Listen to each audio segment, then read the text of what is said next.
దేశంలో చిన్నారుల ఆరోగ్యం విషయంలో కేంద్ర ప్రభుత్వం ఒక చారిత్రాత్మక నిర్ణయం తీసుకుంది. దేశవ్యాప్తంగా పెరుగుతున్న డయాబెటీస్ కేసులను అరికట్టేందుకు, ముఖ్యంగా పిల్లల్లో ఈ వ్యాధి నివారణ కోసం ఫస్ట్ టైం నేషనల్ గైడ్లైన్స్ను విడుదల చేసింది.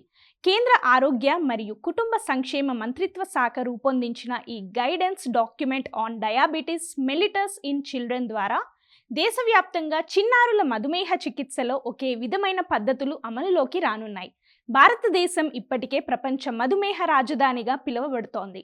10 కోట్లకు పైగా పెద్దలు ఈ వ్యాధితో బాధపడుతుండగా ఇప్పుడు చిన్నారుల్లో కూడా ఈ కేసులు వేగంగా పెరుగుతున్నాయి. టైప్ 1 డయాబెటీస్, టైప్ 2 డయాబెటీస్ను సరైన సమయంలో గుర్తించకపోతే కిడ్నీలు దెబ్బతినడం, దృష్టిలోపం, గుండె జబ్బులు వంటి తీవ్ర సమస్యలు తలెత్తుతాయి.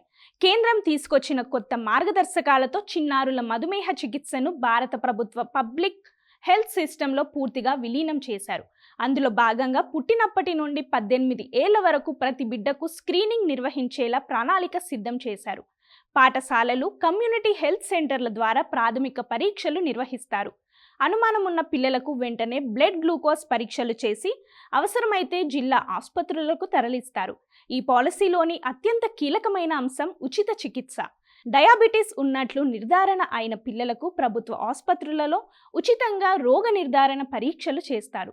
జీవితాంతం అవసరమయ్యే ఇన్సులిన్ ఇంజెక్షన్లు, గ్లూకోమీటర్లు, టెస్ట్ స్ట్రిప్స్ ప్రభుత్వం ఉచితంగా అందిస్తుంది.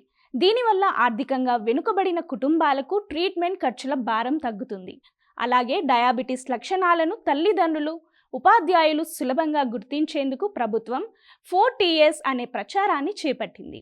4Ts అంటే 1 టాయిలెట్ అంటే తరచుగా మూత్ర విసర్జన చేయడం, రెండవది థర్స్టీ అంటే విపరీతమైన దాహం వేయడం, మూడవది టైర్డ్ అంటే ఎప్పుడూ అలసటగా ఉండటం, నాలుగవది టీ అంటే తిన్నర్ అంటే హఠాత్తుగా బరువు తగ్గిపోవడం.